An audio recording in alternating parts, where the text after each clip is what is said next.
Hello friends, Drew here in beautiful 𝗗𝘁, Pennsylvania. If you're not sure where 𝗗𝘁 is, it's a small little town below Jennersville, above New London, between West Grove and Oxford.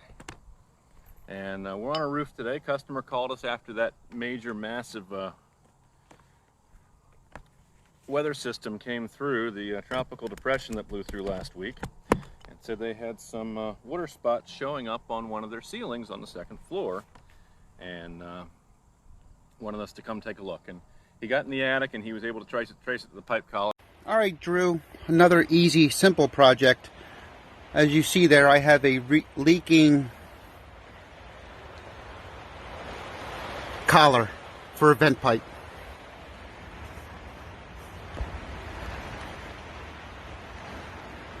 I'm going to put a pan underneath it right now, but I noticed it on the bathroom ceiling. And so I'll see if I can't show you the short version of what we found. These have already been had some silicone sealant added to them, and there's one spot right here where I'm pretty sure that's where it was getting in through. But these are pretty well worn. The rubber here is starting to get dry rot. It's not as flexible as it was. It's cracking here on the bottom. So it's definitely due to get replaced. Generally speaking, we say that pipe collars can last anywhere from 8 to 15 years after you've had your roof replaced, and you put the new ones on. And the sun just beats on them, and the wind and the rain, and over time, this rubber eventually begins to fail. So one of the things that we offer when we're doing pipe collars for you, depending on the age of your roof, is we can put the new pipe collar on, but then we also have a sacrificial rubber boot that we can throw over the top of it. And basically that absorbs all the ultraviolet light from the sun, protecting the real cap. And so you say you put a brand new roof on, we put a pipe collar in, we throw a sacrificial cap over it. 10, 15 years from now, we come back, we rip this off, we put another one on. This guy's, well, not quite brand new, but almost brand new. He hasn't seen anywhere near the weather exposure that the sacrificial boot got. And so instead of us having to disassemble the entire roof system, take the shingles apart, put it back together, it's much better for your roofing system to just be able to swap out that sacrificial boot. So this is an older style that doesn't have an actual metal collar to it. It's all rubber. And so we've got to cut this apart. The way this works, if you, the reason you have these in your roof, if you're not familiar, if you ever played the game as a kid where you had your soda sitting there on the countertop at the restaurant, and you'd put your finger over the straw and you'd lift it up and the soda would stay in the straw from that vacuum effect. Imagine that on a larger scale in your house. So if you flush the toilet and somebody had capped this, or there was no vent here, how's that water from the toilet supposed to go down through the drain system other than to suck air in through the actual drain? Well, if it does that, you're going to suck the water out of the trap. The trap is the U-shaped part in the bottom of all of your plumbing. If you look under your kitchen sink, if you look under your bathroom sink, you're going to find a U-shaped fitting underneath that drain. And the same is true in your toilet. If you look in the back side of your toilet, you'll see a U-shape in the pipeline in the back of it, and that's so that when it flushes, that water stays in that trap and keeps the nasty, stinky sewer gases down in the sewage system where it belongs. So we have to let air into the system somewhere. We do not want to allow air to suck those traps dry. So you need to have a collar pipe out the top like this. Great, fine, wonderful. How do we waterproof this to the roof? Well, that's the roofer's job. And they have these pipe collars, and they come in various different styles, and there's some, $100 a pop, really expensive ones that are supposed to last forever. These are a little bit more affordable, and that's what we do on most roofs, unless somebody's asking for something longer. If you're putting a new roof on and you plan to stay in your house for the next 30 years, then we might talk about putting the really amazing high quality ones on there. But since most people move every 7 to 10 years, usually it doesn't make sense to put the extra expense in unless you're really thinking about the next person down the road. And some people are, and that's great. We'll absolutely do that for you. So we want to let air into the system. We need to waterproof it to the roof. That's what these collars are for, but they only last about 8 to 15 years in the sun, depending on how much direct sun exposure they get. So they need to be replaced. And so if you didn't have a sacrificial boot on at one point, then at some point they're going to need done. Now, let's say you had a roof put on 5 years ago. We can come out, we can put these on right now while they're still in good shape and protect them. But once they get to the point where they're cracked through, I don't feel comfortable just putting that on and saying, yeah, I think you're going to be good. Once it's cracked, once it's leaking, I want to replace it, and then we're going to put this on. But if we get these on before it cracks, then you're just paying for the hour service call and the cost of these. So that's one preventative measure that we can take if we get to it before the point that it starts to leak. So I've got the old one off. I've finished cleaning up the pipe a little bit. And now we're ready to start fitting the new one on. And that looks like it's going to be beautiful. So the other thing that I like to do with these is, you know, how are we going to prevent water from getting in? The shingles on top will lay down on top of this, but what about wind-driven rain coming under the side? So whenever I install pipe collars, see if this nozzle's any good here. Yeah, we'll just do that. So whenever I do these, I like to put a bead of silicone, or in this case, through the roof construction adhesive.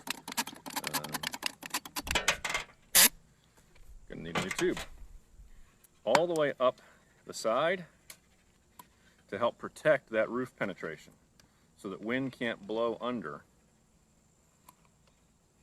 and get into that hole, can't come down from the top and get into that hole. And this will make a little bit more sense in a second. Hopefully I'm not blinding you with the sheet metal there.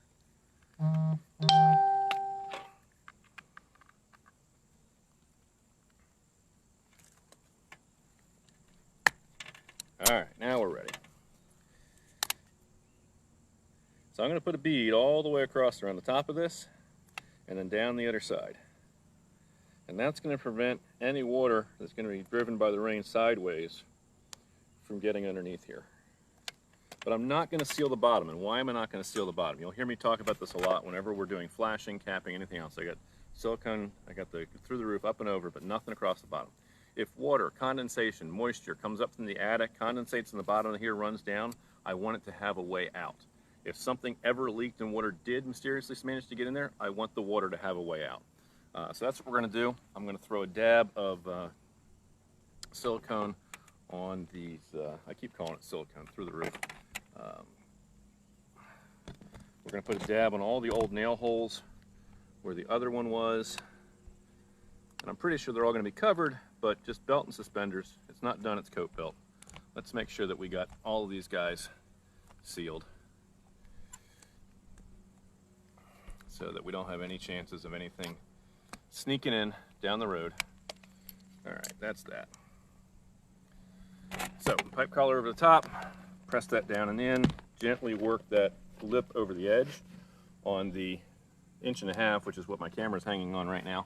They actually have a tear ring that you have to pull out if you're going from the 1.25 inch, 1.5 inch pipe up to the 2-inch pipe. And actually those will do 3 inches. I prefer to actually buy the 3/4 because they have more rubber on them for that purpose. Now, where do you put the nails at when you're putting these in? Good question. Let's grab some new ones down here. I want to nail something down here in the lower corner so that I can keep the wind from lifting this and blowing it up.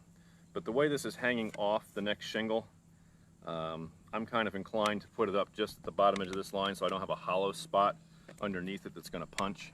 And I'm going to put this in somewhere near where that silicone line is that I put in there. So I'm going to put one in each of the bottom corners, and you don't have to over nail these things. They're pretty stiff. They're not going anywhere. So we slap those guys in, and then I'm going to wind up probably with nails in my shingles up here. I've got nails in the shingles there. I've got silicone there. So really all I need to do is just put something up here at the top to tack this. No falling off the roof. That's not allowed. We're just going to tack this in place so that it doesn't move. The adhesive underneath is going to take care of the waterproofing side. Now, the other fun part with these collars is where do they end up in the overall view of the shingle system. I don't like to have more than about half of the collar showing, but in this case, if I put this down, one more layer of shingles and had this on top, I would have shingle covering almost the entire piece. And I'm not sure that that's going to be the most effective way to put this on the roof in a watertight manner. So, especially given that we have a gap in the shingle in this next one down underneath. So I like this where it is. Let's grab my next shingle. Now this was cut for the previous collar. There's no way that's going to fit. So we're going to recut this to size.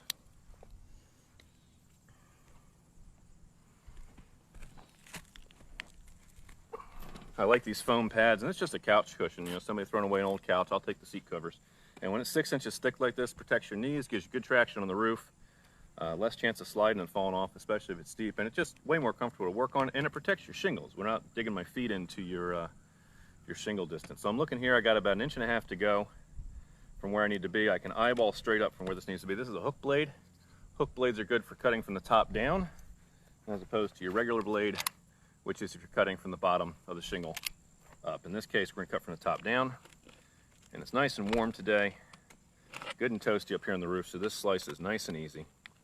I'm just gonna go up 1.5 inches and pretty much straight down on the side of that collar where that's gonna live. That's beautiful. And that's gonna give me a little bit of relief, so I can pull this down and start to eyeball where the top of that circle is. And then this is just experience. When you've done this enough times, you can kind of eyeball and figure out where that needs to live. That's pretty solid, I like that. We're gonna bring this one up and around.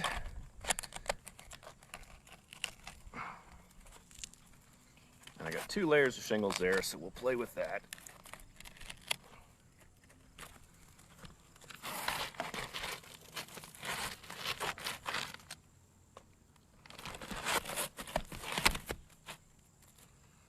Okay, this is good. Need to widen this a little bit. This one needs to be a little bit wider on top over here. And you got to do it without damaging any of their shingles on the roof.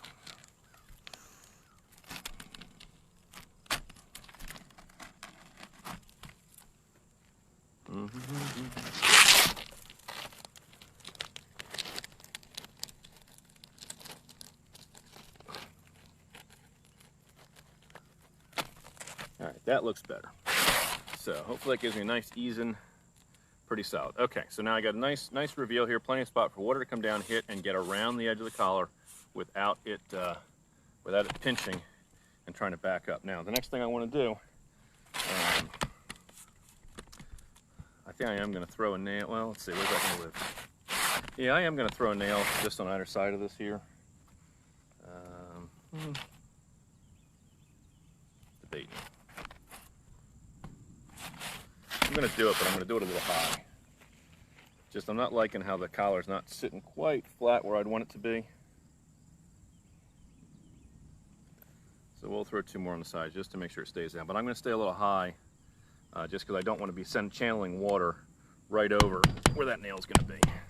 Not that I think it's going to leak with it going through both the tin and the 2 layers of shingles and tar paper, but use belt suspenders, keep it high. All right, next step we're going to do, just like we did on the other, on the bottom of the collar here, I'm going to run a bead of through the roof around this joint. So again, no water can back up and get up under our flashing. Any water that comes down, I want it to keep moving down. I don't want to give it the opportunity to go back in the other direction. So we get that in there, and then this is even the fun part because I didn't pull all the shingles, just try to save a little time. So we got to kind of finagle this in underneath that one without smearing our goop and getting all over everything else. Wonderful.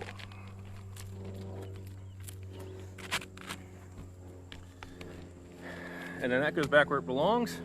We'll nail that down, and then this top shingle will land right back on top where it lives. So easy peasy, and that's what it looks like. That's how it goes when it goes back together. So we're gonna nail this back in. We'll see where I put these nails back in the top of that collar, if I spread them a little bit wider. But that's kind of the gist for how this goes. We've got one more over here to do, and then I'm off to, we got a couple of proposal visits here this afternoon where we're gonna be checking out some other problems that folks are having and challenges that are going on. So that's what's going on with the pipe collar. That's how we go through and replace them. I like adding that extra silicone, the extra through the roof around there. Some guys don't do that. These do need to be replaced every 8 to 15 years, depending on how they wear. And every roof's gonna be different. Your sun exposure is gonna be different. Your wind and rain and how things go. And depending what quality was put on there, whether it was a good one or not. So I think I'm going to go back in that same hole just because I like the way that looks in terms of its location there. And that's going to keep me, it's going to fill the hole that's above my silicone line. so that we don't have stuff back up. So if we can help solve a water leak problem for you, or build you a deck, an addition in your house, renovate your master bathroom, make over your kitchen, handle anything with your exterior, window, siding, doors, blow-offs, replacements, upgrades, there's pretty much nothing in your home that we can't tackle for you. Give our team a call weekdays, 9:30 in the morning until 2 in the afternoon at 484-748-0008. Choose option 2 for 𝗗P construction, renovation, and extension 2 for new projects. And our staff will be happy to assist you. That's called a roof snake. It's a cool tool for being able to set nails underneath the shingles. You just kind of put the nail in there like that, and it lets me beat on it without having to jack up the shingle too much. 𝗗P Construction Renovation is your Pennsylvania home improvement contractor, number 88078. Remember, when we're done with it, you're going to be proud to say it's not just done, it's 𝗗P built. Thanks for joining us. We hope you learned something. We'll catch you guys in another video. Bye for now.